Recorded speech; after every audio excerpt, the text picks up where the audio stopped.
Ta'ala wa barakatuh. Bismillahirrahmanirrahim. Alhamdulillahirabbil alamin. Allahumma shalli wa sallim ala sayyidina Muhammadin miftahi babi rahmatillah. Adada ma fi ilmillah salatan wa salaman daimain bidawai mulkillah wa ala alihi wa sahbihi wa wala wa la hawla wa la quwwata illa billah. Amma ba'du. Ma'asyiral hadirin wal hadirat yang dirahmati oleh Allah Subhanahu wa taala, melanjutkan pelajaran yang lalu masih di dalam bab sunnah-sunnah di dalam berwudu. Masuk kita ke dalam as-samin as-sunanul ammah fil wudu. Sunnah-sunnah yang umum yang ada ketika kita berwudu. Kemarin telah kita bahas sunnah-sunnah ketika basuh muka, sunnah-sunnah ketika basuh tangan, sunnah-sunnah ketika dan lain-lainnya. Dan inilah kesunahan-kesunahan yang umum yang ada di dalam berwudu. Yang pertama, al-istiqbalul kiblah. Sunnah ketika kita berwudu untuk menghadap kiblat.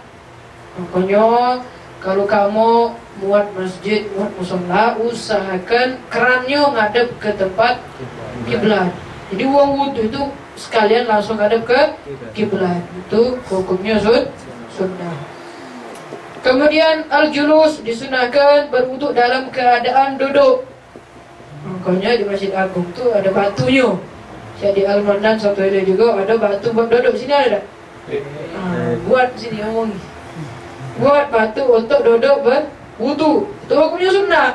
Karena Nabi itu wudu dalam keadaan duduk di atas sesuatu yang agak tinggi, supaya kalau terlalu rendah kena bersihkan air. Kemudian tarkun nafdil ma, dimakruhkan kita, dimakruhkan kita untuk menyipratkan air. Di setelah berwudu jangan banyak tadi dimbek. Karena diciprat ke baju tadi. Kepengen dia tuh terbebas dari bekas wudu. Ini hukumnya makruh.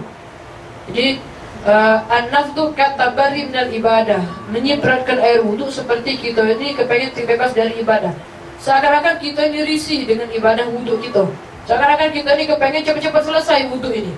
Itu hukumnya makruh. Dan air yang kita cipratkan tadi itu Allah tidak jadi malaikat. Kan mungkin pernah ada sampai ke setiap tetes air wudhu kita, Allah ciptakan malaikat istighfar minta ampun kepada kita sampai hari kiamat. Kalau kita ciprat ke, maka air cipratan tadi tidak Allah jadi malaikat. Jadi percuma banyak-banyak kamu ciprat ke, maka siapa itu tadi tidak dijadikan malaikat oleh Allah Subhanahu wa taala. Yang murni netes itulah yang dijadikan malaikat oleh Allah Subhanahu wa taala. Kemudian al-iktisad fil ma'i adamul israf fis sabi. Makruh hukumnya kita untuk israf, berlebih-lebihan di dalam nuangkan air. Keran itu sebenarnya bisa separuh dibuka cukup. Cuma ini dipenuhinya sampai baju tadi ngocok guys. Itu hukumnya makruh. Bahkan israf ini kalau punya dewek hukumnya makruh. Misal di depannya ada keran punya Mas Akil wudu situ dikeluar ada degas-degas kenyalian punya dia, hukumnya makruh. Kalau punya wakaf masjid, wakaf musola, wakaf madrasah, wakaf pondok pesantren, hukumnya haram. Hati di masjid, di musola, kalau buka keran gak usah degas-degas. Seketika kita buka setengah cukup, sudah setengah baik. Tidak usah dibuka terlalu penuh. Kemudian Allah yatakallam, disunahkan ketika kita berwudu jangan ngomong. Karena berbicara ketika wudu hukumnya makruh. Tengah-tengah wudu ngomong bisnis pula. Ngomongin bisnis. Kadang tidak ngomongin game. Pai, apa? Lagi pai, cacing apa? Lain-lain, banyak omongan padahal apa? Selesai ke wudu baru ngomong. Ini tidak, karena setan menggoda. Jadi akhirnya apa? Tengah-tengah wudu itulah dia ngomong. Padahal hukumnya makruh. Kemudian wat umma yaqtarifu minhu an yaminihi wa ma yusub minhu an yasari. Ini kalau kita itu wudu pakai keran. Kalau kita wudu pakai bak dan pakai gayung, maka disunahkan kita menjadikan bak tadi di sebelah kanan kita.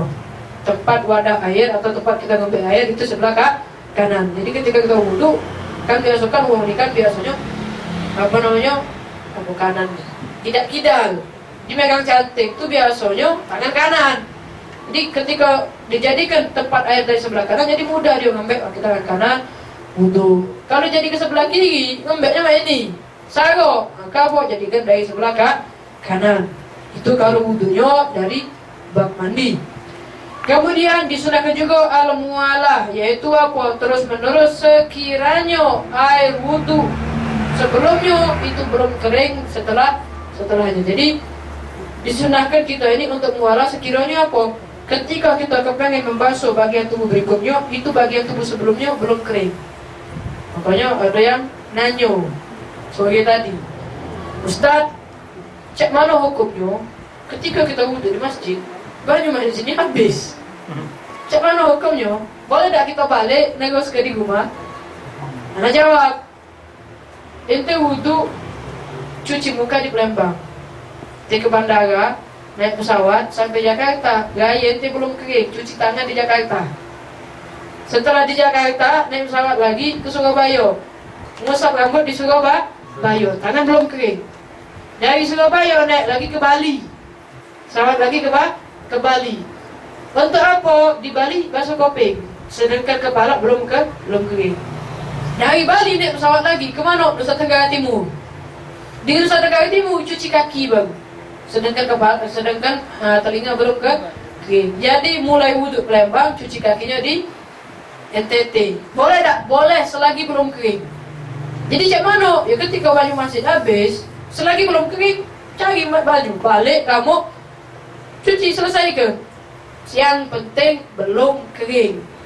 Yang penting anggota wudhu sebelumnya belum kering. Kemudian, tapi dengan catatan apa? Ma'al i'tidalil hawa. Suasana udaranya tidak terlalu panas, tidak terlalu dingin. Kemudian anginnya tidak terlalu deras. Kemudian pokoknya i'tidal, normal, udara normal, tidak kate angin deras, tidak kate hujan, tidak kate apa, pokoknya normal. Kemudian kesunahan berikutnya ala yal tima wajhahu bil ma, untuk tidak menamparkan air ke wajah, karena menamparkan air ke wajah hukumnya makruh. Cak mana namparkan air ke wajah? Ketika kamu basuh muka, misal pakai keran, kan kamu kan ada pakai dua tangan. Habisnya cak mana? Langsung kamu tampar ke muka. Padahal apa? Sunnahnya cak mana? Tak ada pakai dua tangan, ditaruh dari tempat tumbuh rambut, kemudian dialiri sambil digosok. Itu sunnahnya. Kalau kan kita kan tidak langsung ditampar ke gerai, langsung ke depan muka kita. Padahal apa? Sebenarnya dialirkan dari tempat tumbuh rambut. Kemudian ayyutawakkar rasyas fayajlis fi mahalli la yanaluhu rasyas fi. Disunahkan kita untuk berhati-hati akan percikan air. Makanya kita disunahkan di dalam wudu untuk duduk di tempat yang sekiranya air tadi tidak mercik ke kita sampai pakaian kita basah. Diusahakan jangan sampai ketika kita berwudu baju kita basah kalau kena percikan wudu. Itu hukumnya makruh. Usahakan hati-hati di dalam percikan air. Kemudian tarkul isti'anah fi shalbin illa li uzrin. Dimakruhkan kita untuk minta tolong kepada wong nuang ke banyu wudu kecuali uzur. Di sini ada beberapa keadaan. Minta tolong di dalam berwudu ini ada beberapa hukum. Yang pertama hukumnya mubah, boleh-boleh baik. Seperti apa? Minta tolong untuk ngawak ke banyu. Ngomong sama kawan kita, tolong mbek ke banyu wudu, maka hukumnya boleh. Mbek ke banyu wudu ini banyunya nian, bukan kawak wudu di wudu ini bukan. Tolong mbek banyu buat aku untuk wudu. Itu boleh hukumnya. Ada lagi yang khilaful aula, lebih baik dijauhi. Seperti apa? Bisa bilma alaihi min ghairi hanifah, yaitu apa? Nuang ke air wudu. Dia sehat, duduk dia, tolong tuang ke wudu.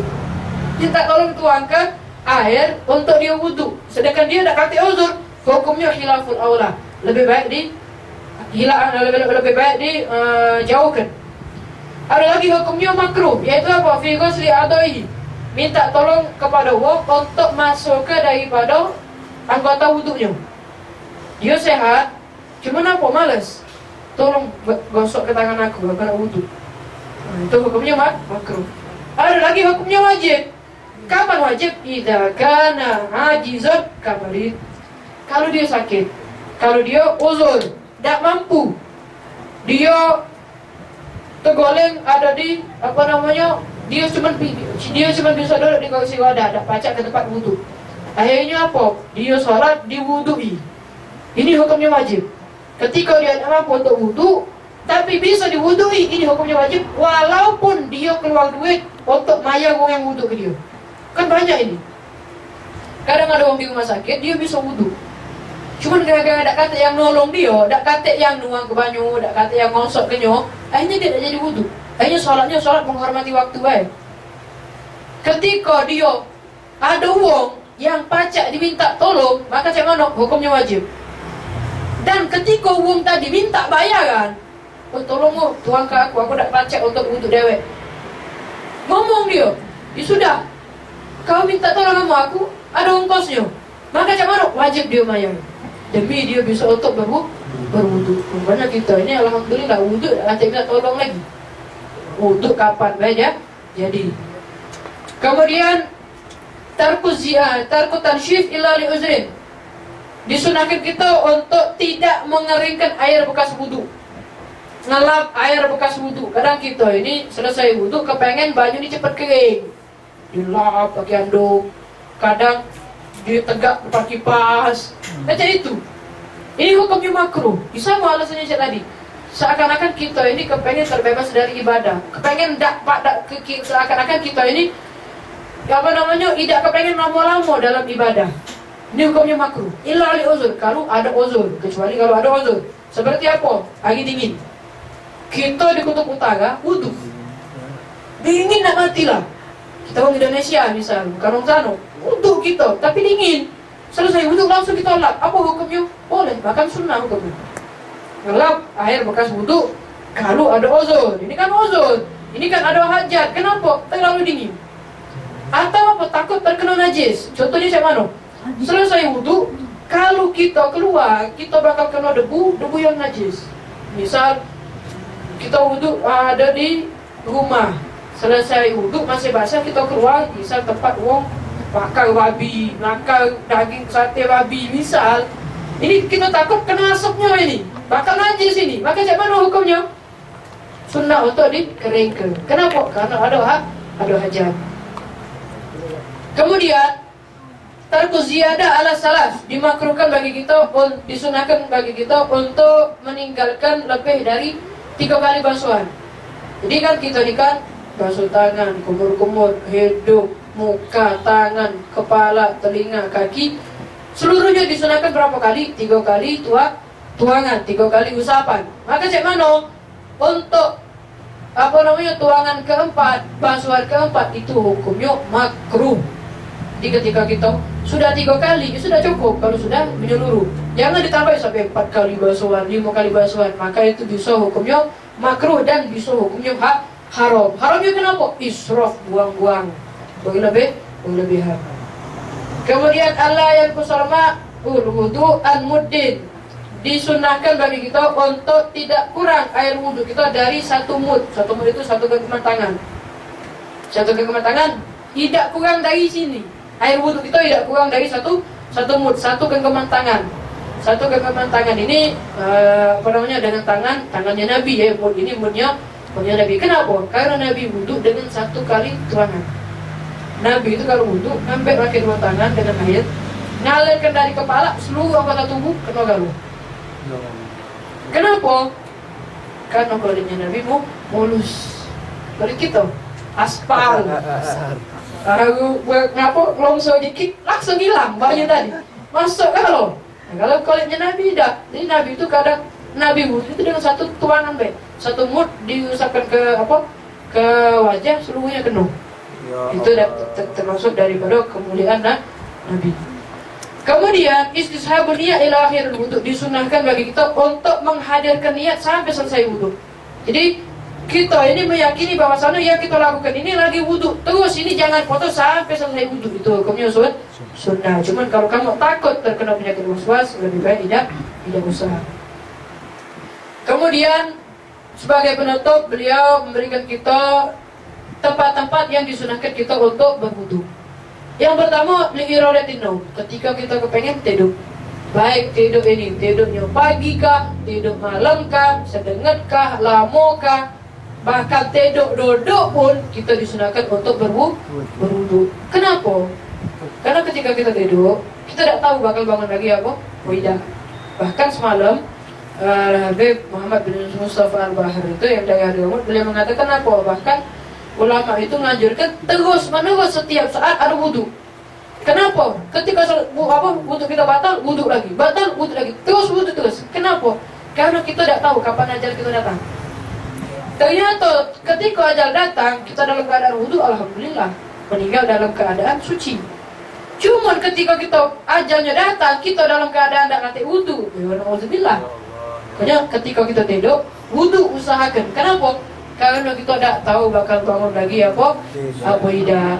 Dan juga tidur itu sering kena sampai ke seperti wong mati suri. Tidur itu mati sedengat kamu tuh, ruh kamu tuh lepas dari jasad, cuman masih bernapas. Makanya kadang kalau kamu tidur ketemu yang sudah meninggal, itu benar kamu ketemu. Kalau ruh tadi terbang, ruh tadi sudah di alam ruh, ketemu wali ini, ketemu fulan yang sudah meninggal, itu benar. Itu benar adanya. Cuman yang tidak benar, kalau dicoret gayanya ruh tadi tidak balik, itu tidak benar. Ruh itu memang terbang, cuman kalau gayanya tadi dicoret, kakek ruh tadi tidak kenali mana ini jasadnya, tidak balik dia, akhirnya tidak bangun. Nah, itu bohong. Ruh tadi tahu di mana tempatnya.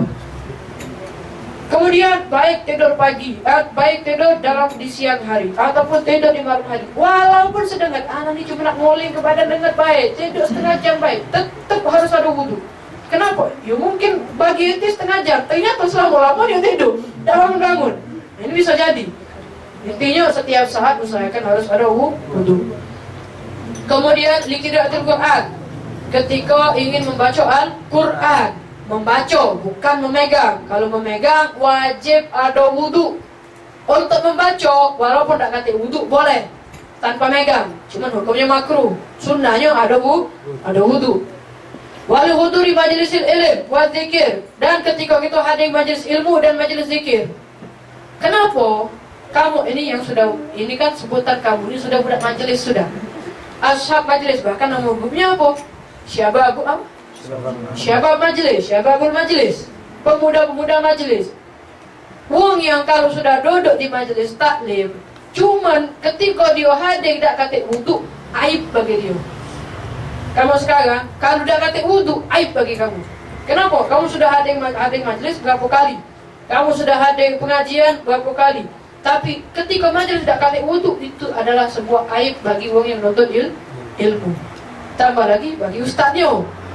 Ini bukan buat murid baik. Buat yang menuntut ilmu atau yang mengajarkan ilmu harus ada wudu. Kenapa? Kalau tidak kata wudu, itu sebuah aib. Kenapa harus ada wudu? Karena yang kita dapat ini tidak sedikit di dalam majlis. Semalam disebutkan ghanimatu majlis zikir al-jannah. Ghanimah, harta rampasan. Ini ibaratnya ghanimah. Ini apa? Yang kita dapat di dalam majlis itu adalah surga. Minimal yang kita dapat walaupun duduk sedengat, itu adalah ampunan dari Allah Subhanahu wa ta'ala. Bahkan beliau semalam mengatakan apa? Ada sebuah hadis, inna lillahi malaikatun sayyahun. Jadi Allah itu punya malaikat yang tugasnya patroli, muter dunia. Untuk apa? Nyari di mana ada tempat majelis zikir, majelis ilmu. Makanya kita ini disunahkan apa? Bakar gahru, bakar wukuf, bakar dupa itu nah. Tujuannya apa? Oh supaya wangi, supaya malaikat itu cepat tahu yo. Cuman malaikat tahu, cuman apa? Bakar dupa itu supaya apa? Harum semerbak, jadi malaikat tahu. Oh ini ada harum-haruman. Ketika datangi ternyata majelis ilmu. Itu salah satu manfaatnya. Ketika malaikat sudah membuka, oh di sini ada di jalan Ogan, ada majelis zikir, ada majelis ilmu. Maka malaikat ini naik melapor pada Allah Subhanahu wa ta'ala. Kemudian malaikat ngomong, ya Allah, aku nemukan ada hilafuz zikir, ada majelis ilmu. Maka sampailah dalam hadis yang panjang, beliau semalam mengatakan apa? Sampailah Allah mengatakan apa? Ishhadu ya malaikati anni qad ghafartu lahum. Saksikan wahai para malaikatku. Ini Allah ngomong ini, saksikan. Ya malaikati wahai malaikatku, anni sesungguhnya aku, kata Allah, qad ghafartu lahum, aku telah ampuni seluruh dosa-dosa mereka. Ini apa? Ini yang paling sedikit kita dapatkan dalam majelis. Dapat ampunan dari Allah Subhanahu wa taala. Walaupun ada majelisnya dengar. Walaupun ada majelis tanpa tujuan. Makanya semalam itu beliau mengatakan apa? Mengisahkan kisah Habib Hasan bin Shalih Al-Bahr. Ini anak dapat kisah ini. Sebenarnya anak sudah tahu semalam itu. Anak dapat kisah ini dari Habib Mujtaba yang kemarin jadi ngisi di sini. Beliau pernah cerita, Habib Hasan bin Shalih Al-Bahr itu punya murid namanya Syekh Muhammad Ba Makarim. Itu nama muridnya Syekh Muhammad Ba Makarim. Jadi pernah suatu saat Syekh Muhammad Ba Makarim ini tidak hadir di majelis daripada Habib Hasan bin Shalih Al-Bahr beberapa pertemuan. Tidak hadir. Ketika hadir lagi muridnya ini bertanya, apa namanya, Habib Hasan bin Shalih Al-Bahr.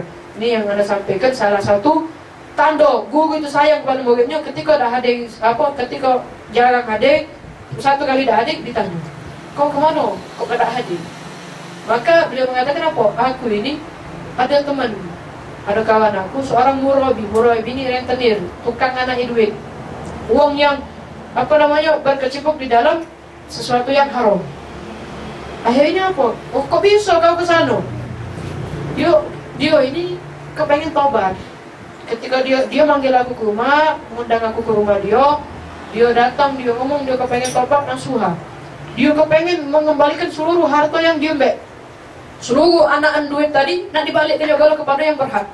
Jadi aku tuh ngitungi duit tadi, ngitungnya berapa bayar kepada siapa bayar bakal dibalik ke. Akhirnya apa? Telah selesai ku hitungi, dibalik ke galau duit tadi, duit uang yang diembeknya tadi, yang dianaknya tadi, dibalik ke galau duit anak tadi. Selesai duit bunga tadi dibalik ke galau. Selesai dibalik ke galau, ternyata pada malam itu Allah wafat ke dia. Ya Allah. Dia meninggal. Selesai taubat nasuha meninggal. Apa kata Habib Hasan Shalih? Alhamdulillah. Ngomong Habib Hasan ini, tahu tak kau wahai muridku, aku ini sebenarnya lebih tahu daripada kau. Bingung murid, kok bisa? Dia ini pernah suatu saat kepengen nagih bunga, kepengen nagih hutang kepada korbannya, kepada uang yang hutang ke dia. Ketika ke rumahnya, tak kate ternyata uang ini. Atau bininya lagi hadir pengajian Habib Hasan bin Shalih Al-Bahr.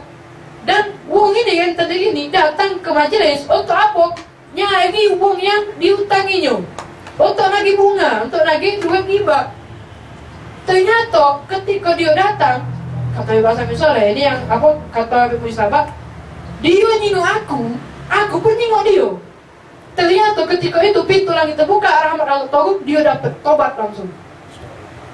Meninggal dalam keadaan husnul khotimah. Setelah tobat nasuha, meninggal. Dosa habis, meninggal langsung. Masuk surga. Ini apa? Yang didapat daripada majelis ilmu. Bahkan beliau mengatakan semalam itu, ketika kita anna man zakarani fi nafsi zakartuhu fi nafsi. Allah mengatakan apa dalam hadisnya? Dalam hadis qudsi Nabi mengatakan apa? Allah itu ngomong kepada Nabi, ketika seorang hamba mengingatku, menyebut namaku di dalam kesendirian, malam-malam tahajud, dia nyebut nama Allah. Maka apa kata Allah? Aku sebut dia pun di dalam diriku, di dalam kesendirian. Ketika ana mazakari fi malain, siapa yang menyebut aku, mengingat aku, mengagungkan namaku di halayak ramai. Kita sekarang kita nyebut nama Allah, salat pada Nabi Muhammad, baca Al-Quran tadi, ada dalam maulid, di halayak ramai kita sekarang. Maka apa kata Allah? Dzakartuhu fi malain khairan minhu. Aku sebut namanya, aku kumandangkan namanya, aku umumkan namanya di perkumpulan yang lebih baik daripada perkumpulan dia. Ini paling agungnya pemberian dari Allah Subhanahu wa taala. Nama kita disebut oleh Allah Subhanahu wa taala. Cuman kita di sini cak-cak indah baik. Cuma duduk baik. Mungkin ada yang sibuk dewek, ada yang ngepuk ada yang ini. Tapi apa yang kita dapat tidak cak ini baik. lebih baik dari ini, bahkan lebih agung lagi. Minimal yang kita dapat ampunan, jelas. Dan yang paling tinggi kita dapat apa? Allah sebut nama kita di halayak ramai, di depan para penduduk langit. Allah sebut nama kita. Bahkan Allah mengatakan kepada malaikat Jibril, wahai Jibril, saksikan ini qad uhibbahu. Saksikan bahwasanya aku telah mencintai mereka. Maka ketika Allah cinta kepada kita, Allah umumkan kepada para penduduk langit, maka wahai para penduduk langit, cintailah dia. Maka Allah cintakan mereka kepada kita. Jadi ketika kita ada majlis, mungkin tidak seberapa yang kita lakukan, cuma duduk baik, bahkan niatnya mungkin makan lemak. Cuma apa yang kita dapat tidak cak itu baik, lebih baik lagi. Pokoknya apa? Istiqomah, hadir di mana baik majlis, jangan sampai lepas. Kenapa? Kalau kita bakal tahu ini manfaatnya, kalau kita sudah meninggal. Jika kita sudah meninggal, baru tahu. Oh, ternyata hadir majlis walaupun cuma duduk sedengar, lebih baik daripada solat sunnah 1000 rakaat, lebih baik daripada menjenguk 1000 sakit, lebih baik daripada ngantar 1000 jenazah. Ngantar 1000 jenazah, sikok jenazah yang kita hantar, itu kita dapatkan kirot satu gondokan gunung pahala kalau kita dapat sikok jenazah. Cak mana kalau 1000 jenazah? 1000 gundukan gunung pahala kita dapat. Tapi duduk yang kita dengar di sini lebih baik daripada itu. Pokoknya jangan sampai lepas dalam hadir majelis taklim. Kemudian wali ziaratil kubur, disunahkan kita berwudu kalau kepengen ziarah kubur. Ziarah kubur, datang ke kuburan Nabi, apalagi kuburan Nabi. Kenapa? Nabi yang bawa syariat, lebih wajib kita agungkan. Datang ke kuburan wali Allah, datang ke kuburan wong tua kita. Setiap kita datang ke kuburan, usahakan ada wudu. Kenapa? Karena kuburan itu bakal mengingat kita kepada akhirat. Nabi mengatakan apa? Kuntu nahidukum an ziyaratil kubur fazuruha fa innaha tuzakkirukumul akhirah. Ziarahlah kalian, karena dengan ziarah bisa mengingat kita kepada akhirat. Nah, dulu dia pernah hidup seperti kita, sekarang dia meninggal, dan kita bakal nyusul. Karena Nabi mengatakan, aksiru min zikri hadibil lazat, perbanyaklah kalian dengan mengingat penghancur kenikmatan. Apa itu? Mati. Cak kata Habib Ndong beberapa minggu yang lalu, kamu galak tak dijak duit 1 triliun malam ni? Galak Ustaz, tapi saya sih kok besok mati. Galak tak kira-kira? Kalau anak galak, anak sedekah ke langsung. Cak itu jawabnya. Tapi apa? Kalau kita kan dapat duit 1 triliun, cuma besok mati, apa nikmatnya? Kan tak baca kita nikmat ke duit tadi. Pokoknya apa? Mati itu penghancur seluruh kenikmatan. Kemudian wal baqa ala taharah daiman, usahakan kita usahakan kita seluruh waktu, setiap waktu baqa ala taharah, terus menerus dalam keadaan suci. Kullama, setiap batal wudu lagi. Kullama intaqada ya tawadhu. Setiap kita batal, kita wudu. Setiap kita batal, kita wudu. Selalu dalam keadaan suci. Sebagaimana Allah firmankan kepada Nabi Musa alaihissalam atau Nabi Isa alaihissalam dalam hadis qudsinya, apa kata Allah? Dum ala taharah, selalulah engkau dalam keadaan suci. Yuwasi alaika rizqaka, akan Allah luaskan rizki atas kalian. Kemudian disunahkan juga kita untuk tajdidul wudu, memperbarui wudu, mengupgrade wudu. Apa maksudnya? Kullama ahdasa tawaddu'a, setiap kita hadas wudu. Setiap batal wudu, usahakan setiap kita batal langsung ambil wudu. Selalu dalam keadaan suci. Kemudian dikatakan banyak sulianin atau tinggi rumah. Kemudian apa? Selain kita sunnah setiap batal wudu, kita pun dikatakan setiap masuk waktu sholat, setiap kita nak sholat, walaupun ada wudu, sunnah untuk wudu lagi. Contoh nih, selesai sholat maghrib, kita di masjid, misal di masjid ada pengajian, majelis kita, seketika adzan isya, kita sudah ada wudu, cuman sunnah ambil wudu lagi. Itu namanya tajdidul wudu, memperbarui wudu. Apa manfaatnya? Nabi mengatakan nur fauqa nur, wudu di atas wudu itu seperti cahaya di atas cahaya. Sudah bercahaya, wudu lagi tambah cahaya lagi. Menarangi mahram ini, apa itu mahram? Siapa tahu mahram? Mahram itu orang-orang yang haram untuk kita nikahi. Beda mahram dengan muhrim ya. Kalau kadang ngomong muhrim, bukan muhrim, sebutannya itu mahram. Muhrim itu yang lagi umur, yang lagi ihram, yang lagi pakai kain ihram itu muhrim namanya. Kalau kita ini mahram, sebutannya mahram. Mahram itu orang-orang yang haram dinikahi. Ini ada tiga jalur.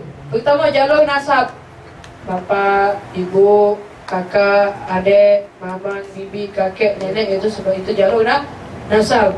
Boleh tak kawin dengan bapak? Boleh tak kawin dengan ibu? Tidak boleh. Boleh tak kawin dengan kakak, dengan adik, dengan mamang, bibi? Tidak boleh. Haram. Maka itulah namanya mahram dari segi nasab. Ada lagi mahram dari segi pernikahan. Bertua kalau bahasanya kok baru tua ya. Bertua lanak, bertua betino. Apa namanya? Itu hukumnya apa mahram? Bini kita mahram bukan? Bukan. Kalau wudhu tetap batal. Wudhu tetap batal. Cuman dia halal bagi kita, cuman bukan mahram. Paham ya? Apa namanya? Ustaz, kenapa laki bini batal? Kan sudah muhrim. Dari mana muhrim? Kalau dia mahram kamu, kalau ketika pernikahan sudah jadi mahram itu yang haram dinikahi. Berarti kamu haram menikahi bini kamu. Ya sudah, cerai berarti. Paham ya? Jadi laki bini bukan mahram, cuman halal karena sebab pernikahan. Cuman kalau wudhu tetap batal. Bertua lanang, bertua betina itu pun hukumnya tidak batal wudhu. Tapi kalau ipar batal wudhu, hati-hati. Kayak lebaran, salaman dengan ipar, minal aidin, lanang betina.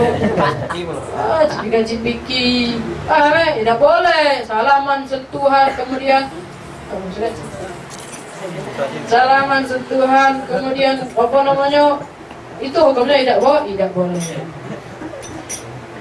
Terus juga yang ketiga dari segi susun. Tahu susun enggak? Susu. Tahu susu? Anak susu. Misal apa namanya? Uang tua kamu nyusui budak kecil, nyusui budak bayi. Kemudian apa? Berarti budak tersebut menjadi saudara satu maka saudara susu kita, kepada ibu kita, kakek kita, nenek kita, mama kita, bibi kita mahram kalau dia seperti kita. Tapi kita beserta keluarga kita kepada keluarga dia tidak mahram. Kita cuma mahramnya kepada dia baik, kepada keluarganya tidak mahram. Sekarang pertanyaannya sepupu, mahram bukan? Bukan. Bisa sepupu. Bukan. Mahram apa bukan? Bukan. Kawin dengan sepupu boleh tak? Boleh. Berarti bukan maka haram dilihat, haram dipegang, dan haram diterawang.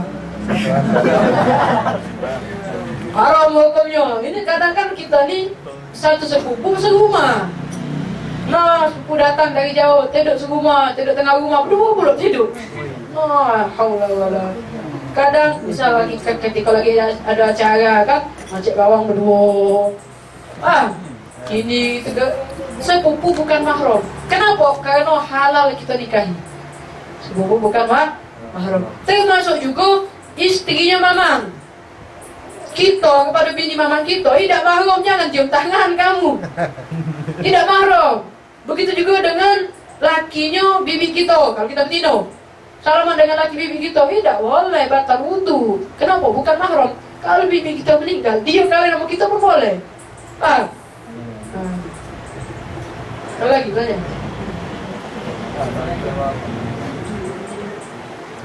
Bolehkah ketika berwudu rambut dikuncir? Kuncir ni apa? Kuncir ni kuncir. Jadi untuk betina, untuk perempuan, ketika dia membasuh, mengusap rambut kepala, itu yang boleh atau yang boleh diusap itu rambut yang masih di area kepala. Ketika rambut tadi kalau dijolokkan sudah keluar dari batasan kepala, maka tak sah.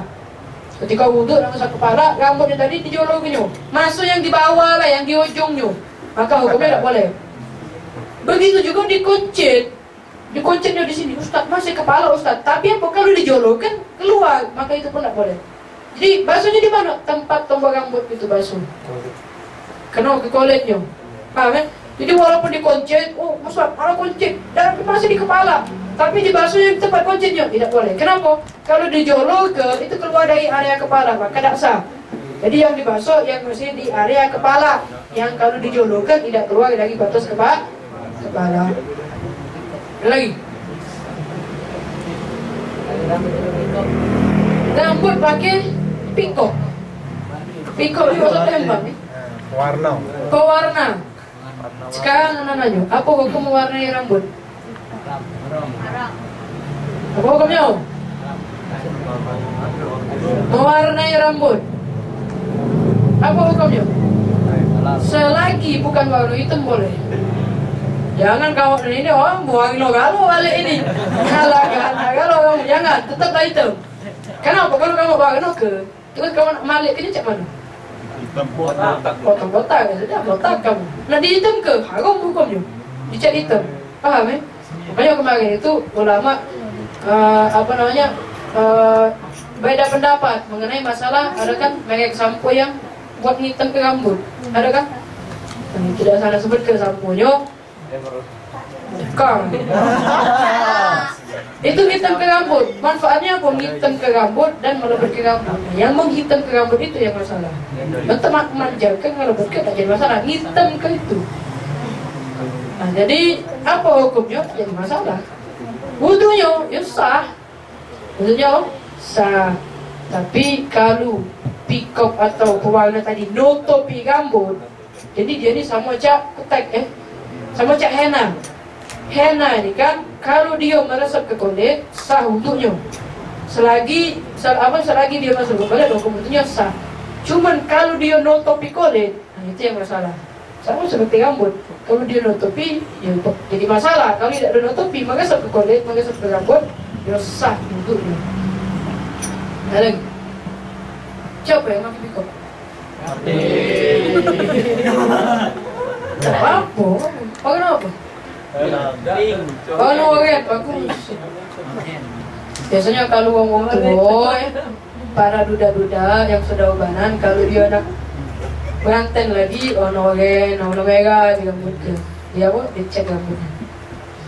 Ada lagi? Misalnya kita sudah wudhu, terus ini ada rukun, darah itu masih ngalir, batal. Yang membatalkan wudhu ada berapa? 4. Pertama apa? Mana yang tahu? Tak lewat ini. Kalau belum. Sudah tahu pokoknya kamu. Yang pertama apa? Keluar sesuatu. Pertama. Pertama apa? Keluar sesuatu dari depan dan belakang. Keluar sesuatu dari jalan depan dan jalan belakang. Maksudnya jalan ini kemaluan. Baik cahaya, angin, benda kah, pola pesawat. Paham ya? Tak tahu bentuknya. Yang kedua, apa? Hilangnya akal, gila, tedok, pingsan dan lain-lain. Ketiga, apa? Menyentuh kepala kemaluan belakang, kepala kemaluan depan atau lubang kemaluan belakang dengan telapak tangan. Keempat, menyentuh perempuan, menyentuh lawan jenis yang sama-sama besar, sama-sama sudah balik dengan bersentuhan kulit dengan tanpa penghalang. Itu banyak cuma 4. Misal kita wudhu, setelah itu keluar darah dari luka, maka cak mana wudhunya tetap sah, tidak batal. Tapi darahnya dibersihkan, disucikan. Ada lagi? Akhwat, ada lagi? Catat. Nanya apa? Dian, nanya. Kan malu-malu.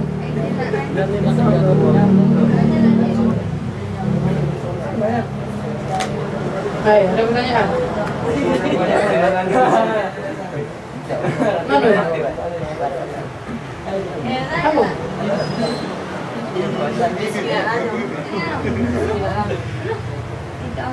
Yang akhwat ada lagi tak cuma?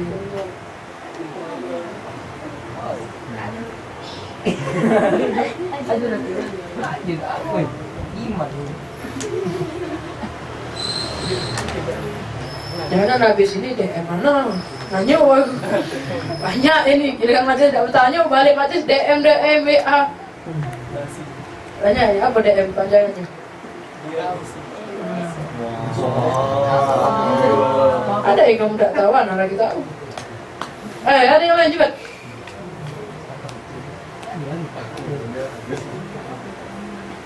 Apa? Kaca tidak ditutup. Jadi kalau majelis butuh. Kalau majelis usahakan dalam keadaan berwudu. Itu ada kan di depan. Ini tidak kira-kira.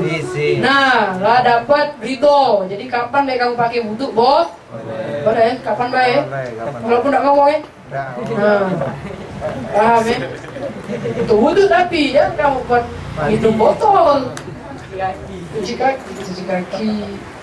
Pokoknya sudah dapat rito untuk wudu, jadi masalah. Ayo, ada yang lain?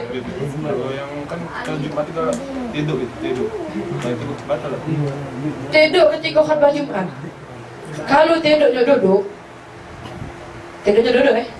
apa boleh?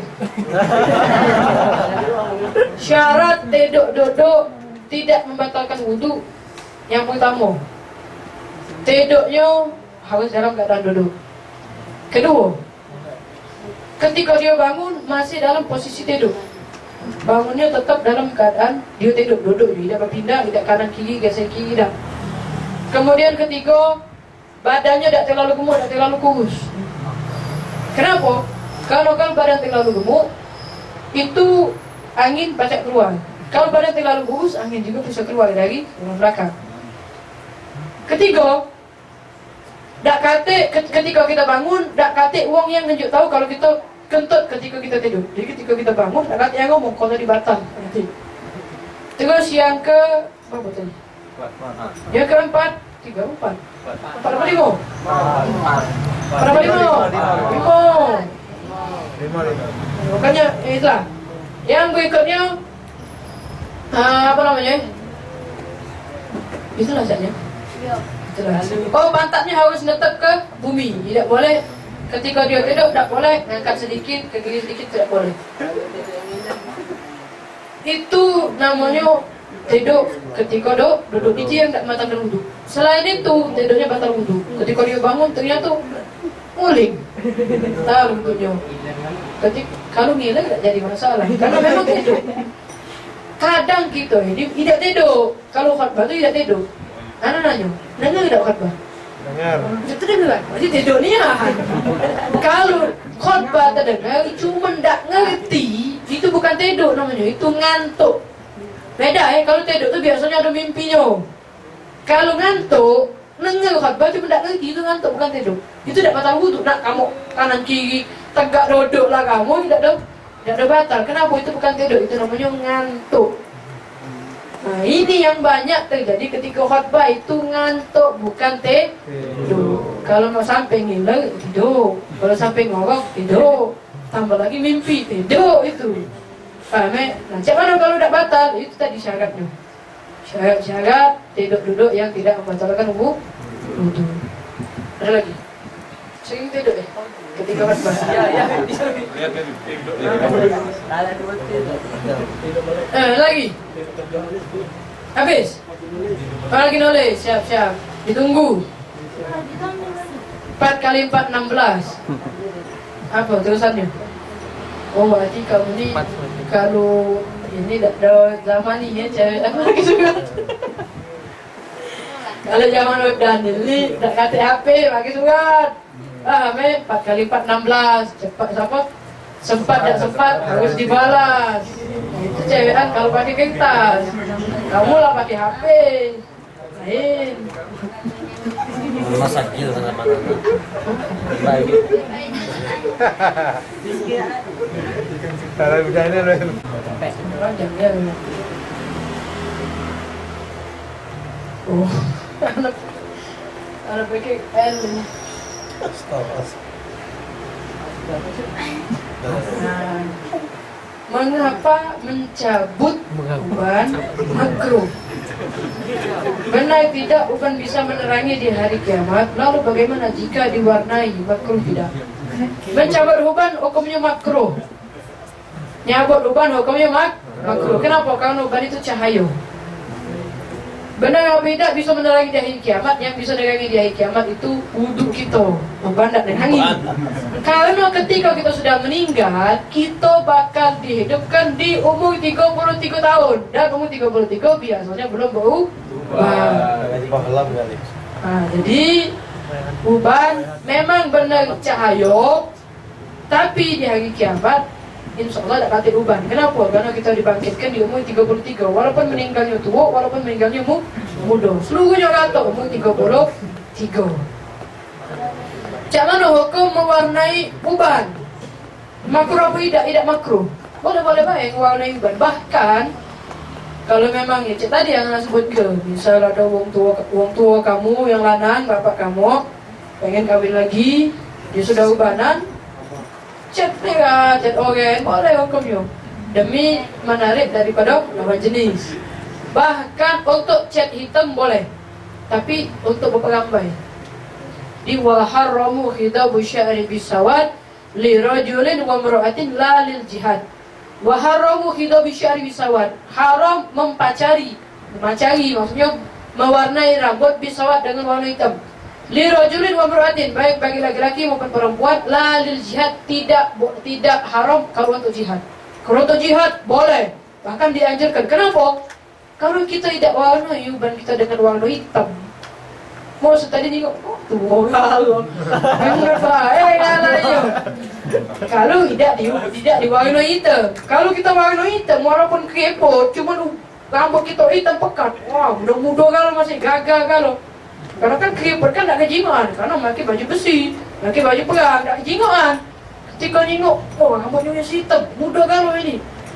Bakal ini sengit, apa namanya perang ini. Terbuat memerangi musuh, boleh diwarnai dengan warna hitam. Kalau warna yang lain, boleh baik. Selagi bukan warna itu, boleh. Kenapa? Kamu nak mewarnai gambar apa? Niru siapa? Niru artis. Artis. Ada lagi? Nahi ya? Wallahu a'lam. Rabbana